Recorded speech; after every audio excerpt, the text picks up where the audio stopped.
Hello everyone, welcome to another art and Minecraft video. Today's featured piece is the Baratheon sigil from Game of Thrones. Please remember that the Game of Thrones Noble House sigil videos contain information that may be spoilers to the TV show fans who have not read the books, or for the people who have not read the books or watched the show. So before we attend the Purple Wedding, let's begin! House Baratheon of Storm's End is a legally extinct noble house. Its main branch was formerly the royal house, but House Lannister now controls the throne. The Baratheon sigil is a black stag on a gold background, though once Robert ascended to the Iron Throne, a gold crown was added to the stag, denoting their status as a royal house. The house motto is, "Ours is the Fury." The ancestral stronghold for this house is Storm's End, but since becoming the royal house, they have taken possession of the old Targaryen island fortress of Dragonstone, while the king rules from King's Landing. When the War of the Five Kings began following King Robert's death, House Baratheon became divided into three distinct factions. One led by Robert's alleged son Joffrey, who was actually the product of an incestuous relationship between Queen Cersei and Sir Jaime Lannister, one led by his younger brother Stannis, and the last led by his youngest brother Renly. King Robert Baratheon, the former head of the family, killed by a boar.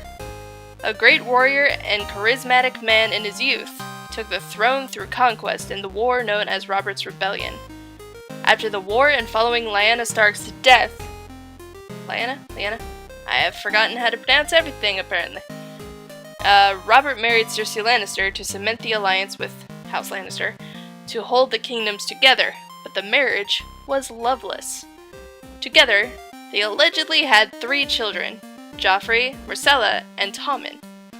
However, all 3 children were fathered by Cersei's twin brother Jaime. Robert also had many bastards from other women. King Joffrey Baratheon, the eldest son, poisoned at his royal wedding by Olenna Tyrell. Even before ascending to the Iron Throne, Joffrey is spoiled, arrogant, cowardly, and sadistic. However, these traits are further exacerbated upon Robert's death and his ascension to the crown.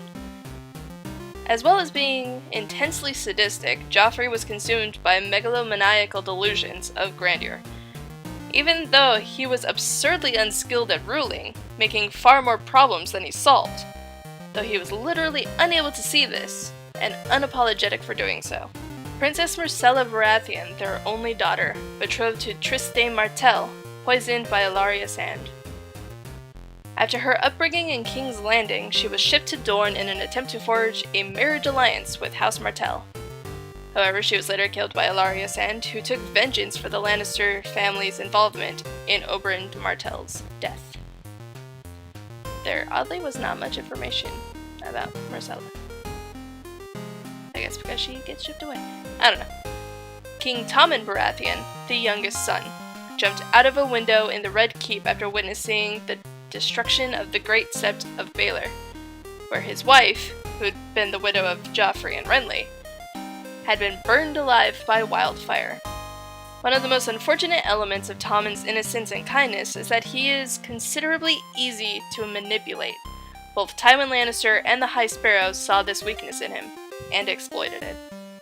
King Stannis Baratheon, Robert's younger brother, Lord of Dragonstone and Storm's End, claimant to the Iron Throne, killed by Brienne of Tarth after the failed Battle of Winterfell. Husband of Selyse, I don't remember how to say her name at all, of House Florent, who hanged herself after the death of their daughter. Father of Princess Shireen Baratheon, who was burned alive by Melisandre as a sacrifice to the Lord of Light. And oh man, I got so angry. Moving on. Stannis was a cold, cruel, and rarely forgiving man, but he was also brave and in possession of an immense sense of duty. King Renly Baratheon, Robert's youngest brother, Lord of Storm's End, also a claimant to the Iron Throne, killed by a shadow, which sounds insane. Margaery Tyrell became his queen.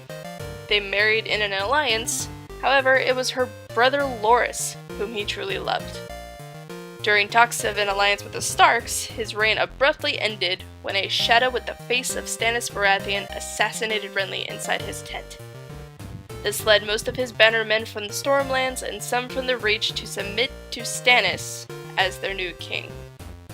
Though he lacked skills on the battlefield, like being incredibly squeamish and throwing up at the sight of blood, he was quite skilled in politics. For all of his ambitions, Renly only attempted to assist his own claim and never neutralized those against him. And last in the lineage, the last remaining member of the Baratheon bloodline, Gendry. A skilled blacksmith and an unacknowledged bastard son of Robert. Gendry didn't receive the bastard's surname used in the Crownlands, Waters, because he was not openly acknowledged by Robert. And again, there was not much information on Gendry, which makes me very sad. Bring him back! Because, I mean, Joe Dempsey, am I right? And I'm very interested about Gendry, because you're just like, Arya, I help you, and then I'm gonna fuck off in this rowboat. Anyway, and there we have it for House Baratheon. So many characters, only one left alive. That's all we have for this video. Remember, if you enjoyed these videos, let me know. You can like the video, comment that you enjoyed, and or subscribe. It's up to you. You can do none of these things. If you hated it, do whatever. But don't be an asshole. Thanks for watching. See you in the next one. Stay strange.